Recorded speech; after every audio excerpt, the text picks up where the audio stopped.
ketika ia menjadi pengangguran politik, ini menarik. Artinya apa? Secara tidak langsung, Nasdem, PKS maupun PKB tidak mempercayai Anies lagi. Berarti Anies sudah dianggap selesai.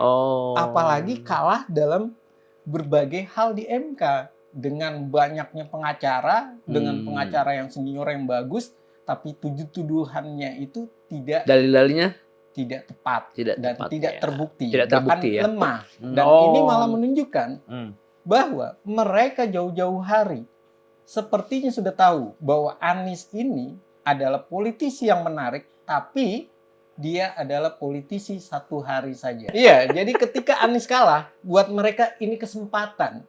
Tidak ada lagi seorang calon yang non-parpol tapi punya pesona yang tinggi, punya elektabilitas yang tinggi. Jadi saya melihat mereka pun menyadari kalau Anies dirawat, bisa jadi partai tidak akan laku, kader-kader partai.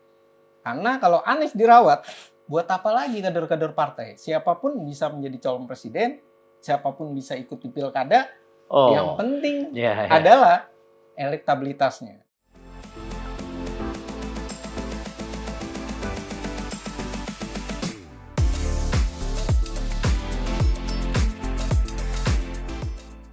Ya, jadi Bung tadi sangat menarik analisa Anda tentang reshuffle ya, reshuffle dari presiden yang akan dilakukan dalam waktu dekat.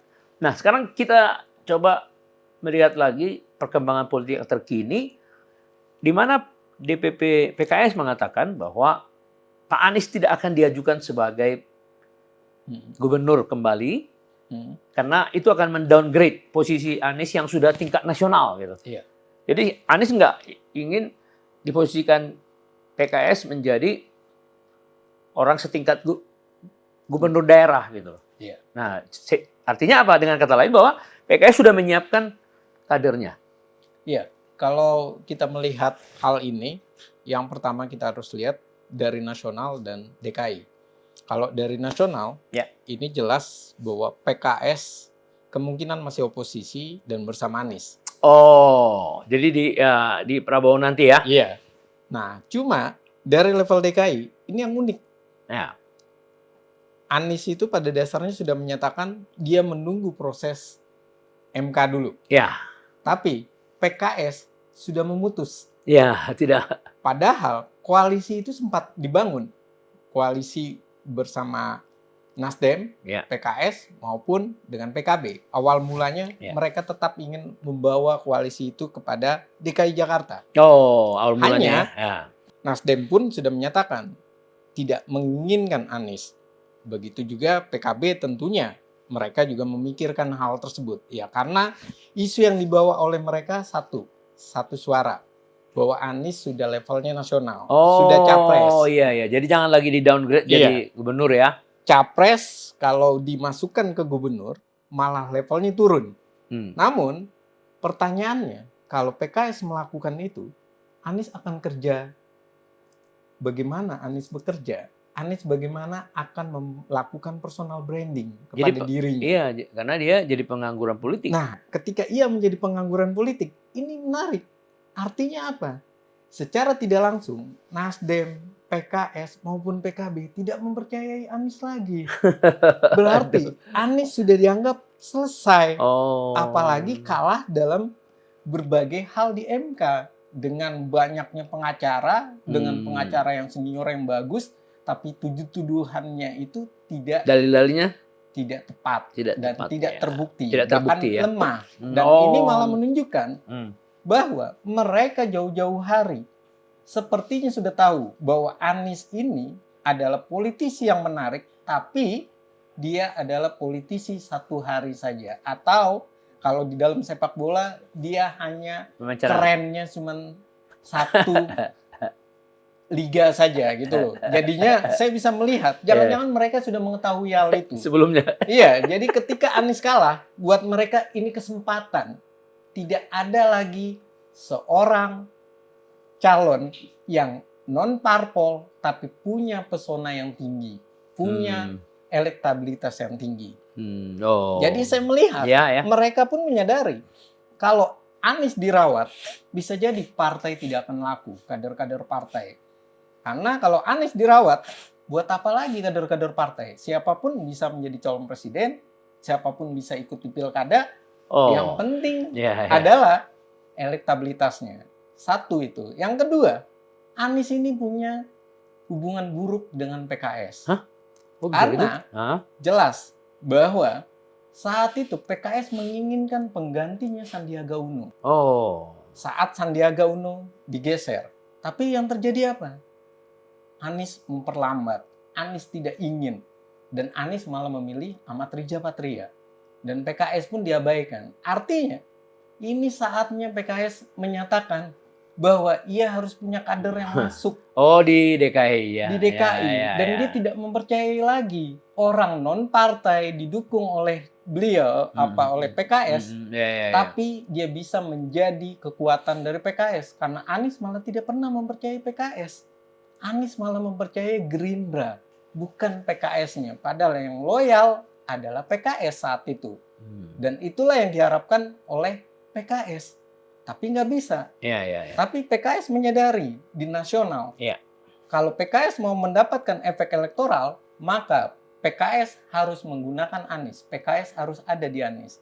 Maka efek elektoralnya sudah dapat, ya sudah selesai. Artinya ini adalah sama-sama imbang. Seri berbagi poin. Yang satu Anies sudah dinaikkan sebagai calon presiden, dari gubernur, calon presiden, tapi gagal, dan PKS sudah mendapatkan keuntungannya. Efek elektoralnya sudah dapat, dan sekarang Anies harus menunjukkan kalau mau bekerja, dia mau membantu untuk supaya PKS mendukung Anies nanti di Pilpres 2029 misalnya, Anies harus membantu PKS menang di DKI Jakarta. Jadi sekarang, lucunya nanti, Anies bukan hanya turun sebagai, kalau seandainya dia diajukan sebagai gubernur, dia turun posisi dari calon presiden turun ke daerah. Tapi kalau dia dijadikan tim sukses, ini lebih malu lagi. Kenapa? Calon presiden kok jadi tim kampanye gubernur. Dan ini sangat memalukan sekali gitu loh. Tapi itu kehebatan PKS kalau bisa dia menurunkan posisi Anies. Dan ini artinya apa? Anies lagi-lagi membuktikan bahwa dirinya kurang elegan, kurang bijak menghadapi PKS. PKS bisa jadi lebih cerdik daripada Anies. Jadi mendingan Anies tolak aja jadi. Ya, kalau saya bilang, Anies mendingan bilang, saya mendingan jadi pengangguran politik daripada saya harus dukung partai politik. Di downgrade jadi partai politik bukan downgrade lagi. Dia malah menjadi udah pengangguran, mau aja gitu loh, cuman jadi dapat duit receh, hanya jadi tim sukses keliling kampanye. Sementara awal mulanya dia punya magnet. Orang berkampanye untuk dia, sekarang kok dia berkampanye untuk orang lain. Yang di bawah dia. Dan itu kan luar biasa, analisanya luar biasa. Nah, ini artinya politik di Indonesia ini harus dilihat. Cerdas mana? Cerdas di politik atau cerdas di orangnya. Kalau di orangnya yang cerdas, dia akan malu. Ngapain dukung PKS, Nasdem, PKB, walaupun dia dulu koalisi, dia utang budi, tapi dia jadi tim sukses. Kebayang kalau seandainya Ahmad Saroni dengan orang PKS, yang awal mulanya Ahmad Saroni ini, pilih Anies, sekarang pilih Ahmad Saroni. Seorang calon presiden menyatakan itu untuk calon gubernur. Aduh, itu ampun. Itu memalukan dan menjijikan. Gitu. Jadi kita harus mengukur ambisi ya. Nah, sekarang kalau begitu, siapa yang menguasai pemilihan gubernur DKI? Tanda petik menguasai maksudnya porsi yang akan mendominasi keterpilihan yang menentukan elektabilitas dari orang-orang yang diusulkan. Misalnya PDIP, yang dia akan mengusulkan siapa? Kalau saya lihat saat ini PDIP Perjuangan ini masih memikirkan bukan siapa calonnya dulu yang diajukan. Tapi dia mengukur kekuatannya. Berapa kekuatan di dalam sana, partai mana aja yang kuat. Saat ini PKS paling kuat. Kita tidak bisa melupakan Gerindra yang punya bagaimana ia pernah posisi kedua. Dan yang ketiga adalah PDIP Perjuangan. Dan tentu yang keempat ini adalah Golkar yang bisa menjadi pengganggu dan bisa didukung oleh Pak Jokowi. Ya, ya. Nah, 4 hal ini nantinya akan bertarung dalam posisi yang sama juga di kabinet. Oh. Kira-kira PDI Perjuangan ini bisa dekat tidak dengan Gerindra untuk kepentingan di nasional dan kepentingan di DKI Jakarta? Ya, ya, ya. Soalnya, kalau Gerindra tidak didekati, PDI Perjuangan tidak membangun kesepakatan, bisa jadi nanti Golkar yang malah mendekat kepada Gerindra. Ya, ya, ya. Kalau Golkar malah mendekat kepada Gerindra, PDI Perjuangan akan bingung. Masa ia akan bareng dengan PKS? Sementara PKS dengan PDI Perjuangan adalah minyak dan air. Kemarin PDI Perjuangan adalah posisi pertama, kemudian tergeser oleh PKS. Ya, ya. Dan bagaimana posisi mereka, wong cilik, dan mereka juga tahu hubungan mereka dengan PKS tidak benar-benar baik. Jadi mereka pun menyadari, tidak mungkin yang awalnya dibilang 01 dengan 03 akan berkoalisi sampai ke DKI Jakarta, ini sulit untuk terjadi. Jadi kalau saya melihat, PDI Perjuangan ini bisa jadi dia mencoba untuk menggoda Gerindra. Karena Gerindra bagaimanapun dia pernah berkuasa juga di DKI Jakarta. Nah, kalau PKS posisinya adalah siapa kadernya yang pas. Yang terbaik. Yang terbaik. Makanya PKS ini dalam posisi, kalau saya bilang saat ini, PKS harus berani mendorong calonnya. Kalau dia tidak mau mendorong calonnya, dia hanya memposisikan sebagai partai pendukung saja, maka PKS ini adalah partai yang tidak akan pernah besar. Dia hanya cuma euforia ataupun gegap gempita terhadap di belakang orang saja. Jadi siapapun orangnya, PKS itu yang penting orang itu elektoralnya tinggi, elektabilitasnya tinggi, bisa mendapatkan efek ekor jas, maka PKS ikut. Kalau seperti itu terus, partai ini tidak akan pernah dilihat di level nasional. Partai ini tidak akan pernah bermain di level nasional. Jadi sudah waktunya PKS menentukan, dan saya bilang bagus kalau PKS malah bisa menggoda Anies untuk menagih janji, untuk mengajak Anies memenangkan kader PKS. Karena apa? Dengan begitu, Anies ini akan menjadi tanda tanya nantinya. Dia akan mau masuk Pilpres 2029 dia butuh PKS, tapi satu sisi dia dukung PKS, posisi dia turun sebagai tim sukses. Kalau tidak mendukung PKS 2029, ya tidak akan lagi ada namanya, tidak akan lagi diorbitkan. Dan ini artinya mau nggak mau, posisi Anies ini adalah posisi dilematis. Posisi PKS, posisi yang punya daya tawar yang menarik. Tinggi ya. Nah, ini yang harus dimainkan. Karena kalau PKS mencoba ke Gerindra, mencoba lagi ke PDIP, itu bisa. Tapi di level nasional, ini sangat sulit. Ya, betul. Makanya PKS ini sulit untuk mendekat kepada Gerindra atau mendekat kepada Prabowo kalau Anies menyerang Prabowo terus. Kalau Anies tertib, PKS masih bisa berkoalisi dengan Gerindra di level DKI Jakarta. Tapi kalau Anies banyak oceh, banyak ngomong, atau menyerang pemerintah, merecoki pemerintah, tentunya hubungan antara PDI Perjuangan dengan Gerindra lah yang paling dekat. Sementara Gerindra dengan PKS bisa jadi semakin jauh di DKI Jakarta. Dan bagaimana nanti Golkar? Golkar ini tergantung dari Pak Jokowi. Bagaimana hubungan Pak Jokowi dengan Pak Prabowo. Jadi Gerindra inilah posisinya sebenarnya yang sangat menarik. Apakah dia bisa menjadi partai yang ibaratnya ini perempuan cantik yang bisa menggoda berbagai lapisan, karena kadernya juga banyak di DKI Jakarta, salah satunya Matrija Patria misalnya, yang pernah atau punya kesempatan lagi, atau Gerindra hanya kembali lagi di posisi nomor 2. Saya rasa kalau Gerindra mengambil posisi kedua sangat keterlaluan. Karena Gerindra sedang memimpin. Prabowo lagi ada di atas. Prabowo di atas memerintah, masa dia harus nomor 2. Sementara di DKI Jakarta, Prabowo juga bisa untuk menunjukkan kualitasnya. Jadi sangat menarik ya. Nah, ini artinya di posisi ini 4 partai ini masih bisa bermain. Nah, kalau Golkar jelas, dia bisa bermain dengan cara dia harus menggoda Pak Jokowi. Karena kalau menggoda Pak Jokowi, otomatis semua koalisi di pemerintahan bisa jadi bersama dengan Gerindra. Tapi kalau ia tidak bisa menggoda Pak Jokowi, melekatkan dengan Gerindra, posisinya bingung. Siapa yang harus diposisikan 1 dan 2?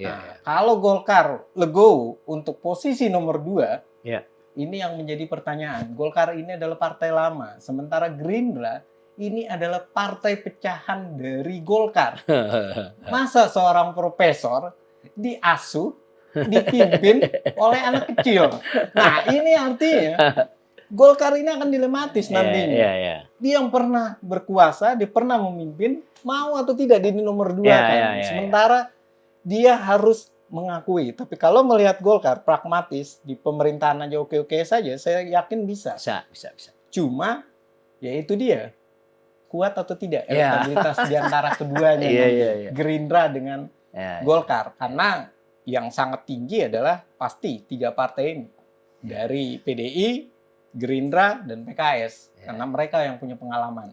Ya, jadi artinya dinamika pemilihan gubernur ini akan sangat tinggi ya dinamikanya ya. Karena 4 partai tadi akan kita lihat siapa yang memiliki elektabilitas yang tinggi dari figur-figurnya kan. Iya. Sekarang ini belum muncul kan? Dinamikanya saya rasa tergantung di level nasional. Oh, siapa yang bagaimana hubungan di level nasional? Koalisi ya? Iya, di koalisi dan bagaimana riak-riak setelah pasca putusan MK, setelah penetapan Pilpres. Nah, ini tentunya akan dilihat bagaimana pesona Anies kemudian ke depannya, bagaimana mereka melihat Anies saat ini.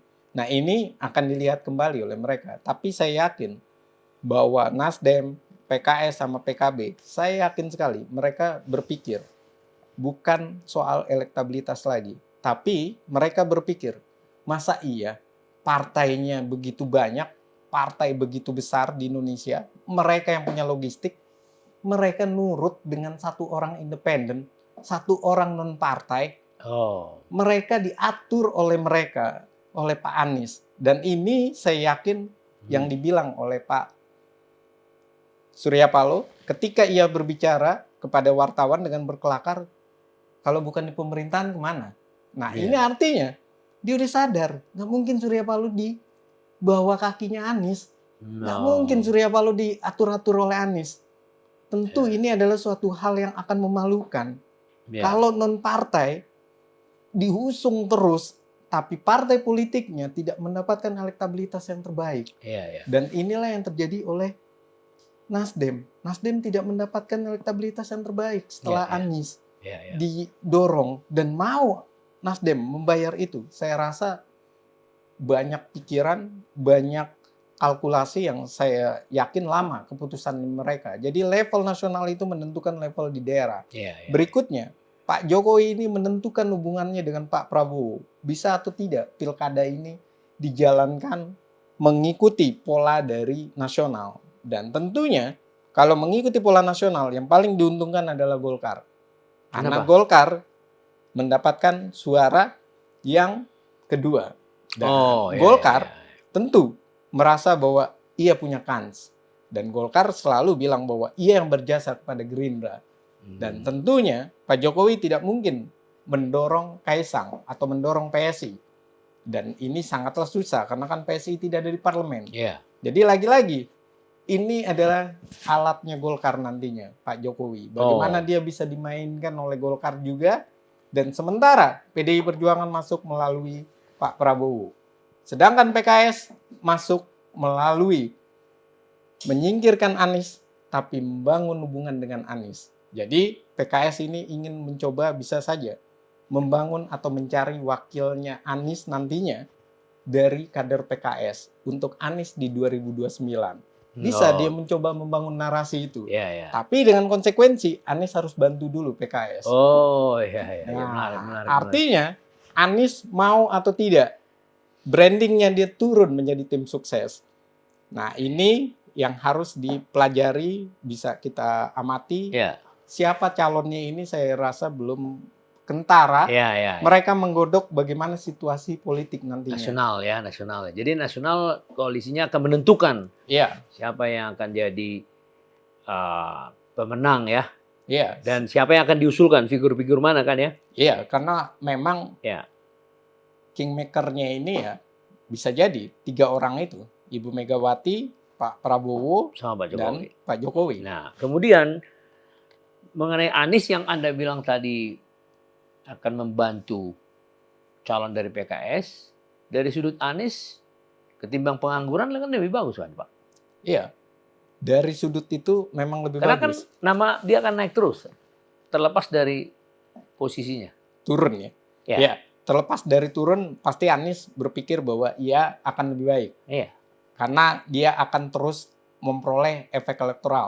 Dia akan menaikkan elektabilitasnya. Iya. Namun, ya itu tadi, kembali lagi. Anies mau gratisan apa enggak? Pertanyaannya itu. Oh. Karena PKS pasti minta tolong sama Anies gratisan. Anak Anies kan sudah didorong jadi capres. Oh. Nggak iya, mungkin iya. PKS Iya, akan iya, iya. memberikan Anies itu, dia sudah pengangguran politik terus dikasihin duit sebanyak-banyaknya bantu. Nggak mungkin. Iya, iya. Karena kemarin pun PKS sudah bantu tapi nggak dibantu kan oleh Anies untuk posisi nomor 2. Iya, iya. Ketika ditinggal Sandiaga Uno kan. Iya, iya, iya. Nah, ini artinya iya. Jadi bisa jadi posisi Anies adalah pertanyaannya, mau tidak dia bekerja sebagai bukan hanya tim sukses tapi layaknya relawan. Dia rela bekerja tapi tidak dibayar dengan full, atau dia jasanya itu tidak begitu dihargai. Nah, kalau Anies mau melakukan itu, artinya Anies ini satu sisi terobsesi yang tidak memikirkan posisi dirinya dia. Dia tidak memikirkan suara masyarakat. Masyarakat mempercayai dia untuk calon presiden. Suaranya besar untuk calon presiden, bukan masyarakat. Melihat Anies nanti ketika 2029, masyarakat akan bingung.